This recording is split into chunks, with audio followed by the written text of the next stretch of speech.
You've been completely lied to about the Book of Ruth.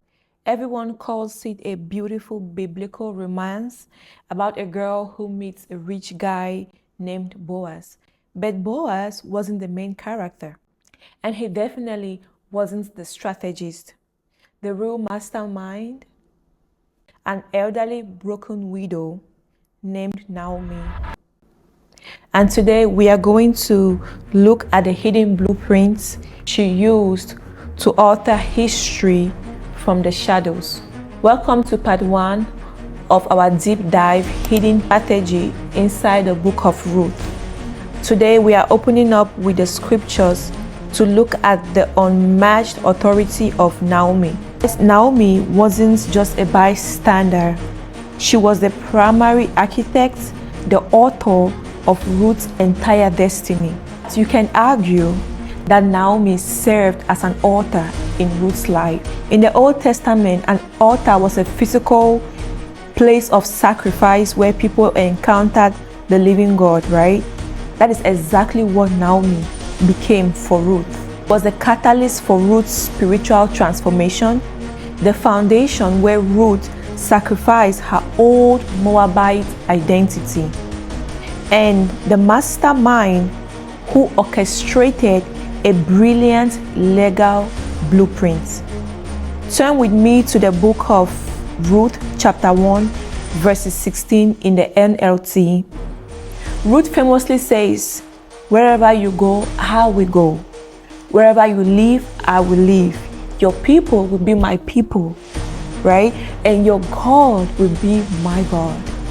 Ruth was responding to a fierce, loyal, covenant love, what the Hebrews call hesed. I'm going to put the spelling in the screen, that she saw in Naomi. Naomi had absolutely nothing to gain. She has lost her husband, she had lost her sons, she was living in absolute misery, navigating immense grief and carrying a deep emotional weight. Tried to change her name to Mara, which means bitter.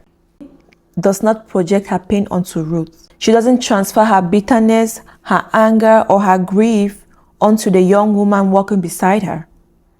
Instead of letting her misery isolate her, Naomi steps into the role of a spiritual head. In the middle of her own brokenness, she chooses to coach, protect, and pour every single ounce of wisdom she possesses into Ruth.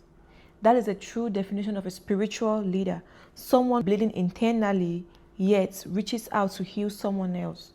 And another thing is, Naomi didn't just throw out vague advices. She knew the exact timing. In Ruth chapter 3, she tells Ruth precisely when to move. She doesn't say, "Go look for Boaz whenever you get a chance." No, she says, "He will be winnowing barley at the threshing floor tonight." She knew the exact date, the exact setting, and the exact hour. She tells Ruth precisely how to approach him at midnight. Ruth brought the obedience, but Naomi brought the blueprint.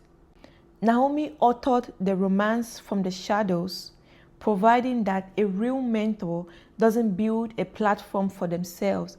They build a platform for the next generation to stand on. So in part 2, we're going to be looking at the exact 3-step war strategy Naomi gave to Ruth to survive the spiritual warfare of the threshing floor.